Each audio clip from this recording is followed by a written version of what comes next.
Normal சைஸை விட கொஞ்சம் பெரிய சைஸாக இருந்துச்சுங்க. அதனால் இருட்டிலேயே வலை கிளப்ப ஆரம்பிச்சிட்டோங்க.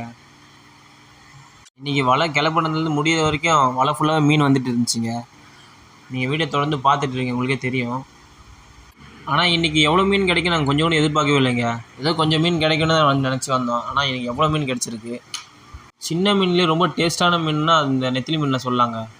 ஏன்னா இந்த மீனை எந்த முறையில் செஞ்சாலும் ரொம்ப டேஸ்ட்டாக தாங்க இருக்கும். கருவாடு போட்டு சாப்பிட்டாலும், இல்லை வறுத்தாலும், குழம்பு வச்சாலும், எந்த முறையில் சாப்பிட்டாலும் இந்த ரொம்ப டேஸ்ட்டான மீன் தாங்க.